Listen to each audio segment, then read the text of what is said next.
How's it going, guys? We're back with another video. We're going to jump right into it. We're checking out what makes America different. So obviously I'm an American, so I'm going to be checking out and reacting to and learning from possibly what makes America different. Original channel is PragerU, and the links to the original video will be in the description section down below as always. And we're just going to jump right into this and find out what makes America different. G'day there. As an outsider, I have Good a day. unique perspective from which to view America. As an American friend said to me, sometimes it takes someone on the outside to remind us what we're like on the inside. I'm an Australian. You might have already guessed that. And I love my home country. Actually, I thought British at first, but then again, I didn't catch on to the R's. I'm not from either of those countries, so I didn't detect it. But now that he said it, I noticed the R's. So yeah, Australian, and then obviously it says Australian at the bottom, the map of the country there. But And I am proud that my nation has long been a reliable American ally. But I know that Australia is not America, and that my country has not achieved what America has achieved. No country in human history has. What makes America different? There are many answers. we're going to find out. But start with one you might not have thought of.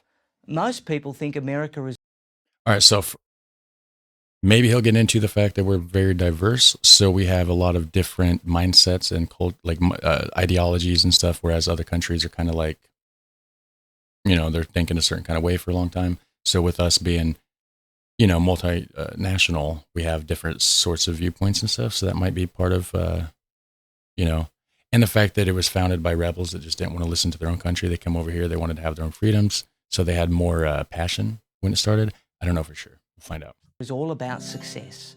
I see it a little differently. I think America is all about failing. Most people in the world don't get the chance to fail, but Americans take it for granted.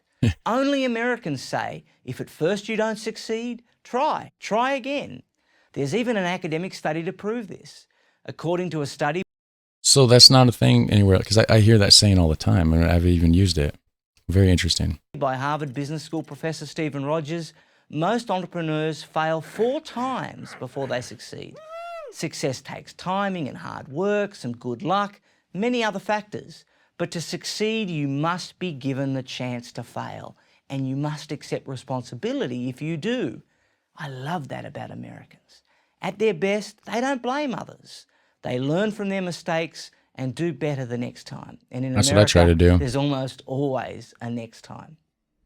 Nowhere else are you as free to take entrepreneurial risks. Talk to someone who has tried to start a small business in Germany or Brazil, and you'll see what I mean. From the outside looking in, I can only admire this. And I'm not the only one. Just take a look at the CEOs of major Silicon Valley companies. Right, but these people take advantage of the worker, and they don't provide the benefits that all these other countries have. That, he's in Australia, like they probably have free healthcare and free education and a lot of the same stuff that like European countries have. They're basically a European country. They're not in Europe though, obviously, but it's set up that way, I believe. And yeah, so they're not really going into that. They're looking at it from the mindset of like the business CEO. I don't know. You will see the names of entrepreneurs from all over the world. India, Pakistan, Russia, Israel, you name the country.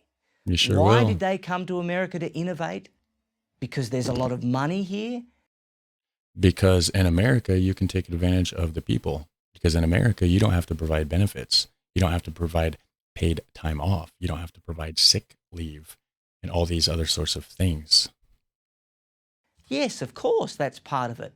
But there's a lot of money in London and Berlin and Tokyo as well. They came to America because America gave them the chance to fail, and therefore the best chance in the world to succeed. And the rest of the world can thank their lucky stars for America's economic success. Not only is America by far the world's largest economy, it is also the world's largest consumer. And the world's economy depends on being able to sell to America. But also this whole world's largest economy and stuff, all the money's in the hands of the rich people. Like 90% of the money is in the hands of 10% of the population, and the other 90% of the population here gets the 10% of the money that's left. The people that's making it rich and this and that they're talking about, is the CEOs and the presidents and the owners of these companies, not the regular people. It would also be perfectly natural for Americans to want to keep all this wealth to themselves, but they don't. Just the opposite, in fact. America has been the most selfless nation in the history of the world. Yet the American government, yeah, we do give a lot of money out, but they don't give nothing to the people in benefits or anything. Like, they take our taxes, but they give us nothing in return. Another way in which America is different. What other nation fights for the freedom of others? In Europe, in 2 world wars, in Korea, in Vietnam, and yes, in Iraq. But again, they're fighting for the freedoms of these other countries, but that's what it is on the front end. They have these ulterior motives. They do this, that way they can put a military base in there, and that way they can have global control and have a presence in these countries and steal their oil and all this other. We're going to continue. In all those wars, America had very little or nothing to gain economically. Whenever there is a humanitarian yeah, of course, it messed up our economy because they're dumping money into the war and not the people. But long-term gain, the government themselves are making money, and they're making strategic military advances to be able to put military bases everywhere. No other country has military bases in other countries like that. We do. We have bases all over the place. It's unnecessary. crisis anywhere in the world. Haiti after a hurricane, Indonesia after a tsunami. Who is the first to rush aid to these places? No matter where the calamity is, at home or abroad, Americans invariably raise millions of dollars almost instantly to send food and clothing and supplies to people in distress they don't know and will never meet. Right, because the people that they do know, the people that do live here that are in need and distress, they don't give it to them so much. They're too busy fixing everybody else's problems, which is fine. That's great, but I don't know, different viewpoints, of course. Who does that? I love that America is different. What worries me about America is that I see her increasingly trying to act like other nations. It worries me to see that so many Americans are drawn to the ossified ideas of Europe.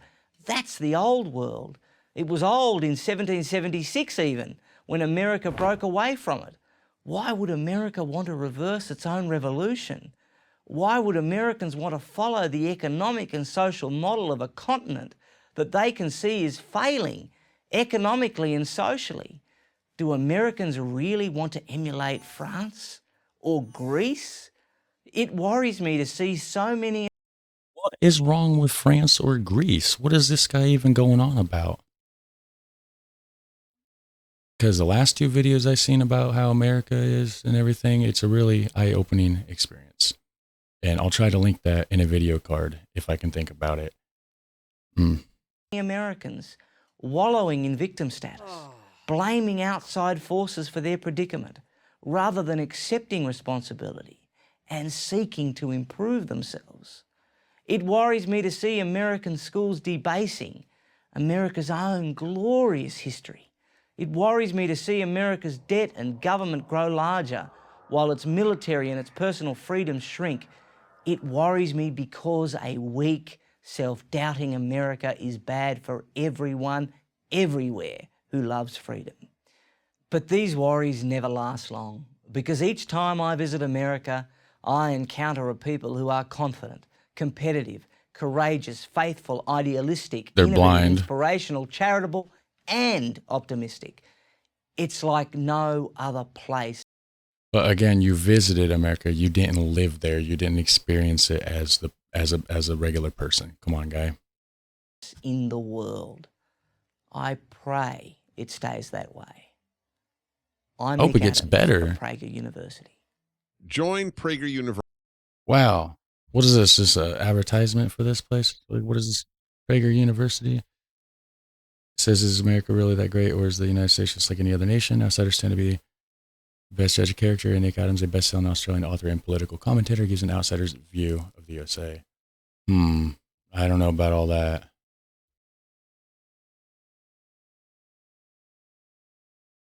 I don't know. I mean, it's just blind pride, right? I mean,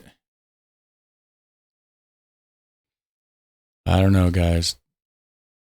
Anyways, what are your thoughts on that, right? Let me know in the section down below. On the way down, hit like, hit subscribe, and have a super fun, awesome day. All right, take care.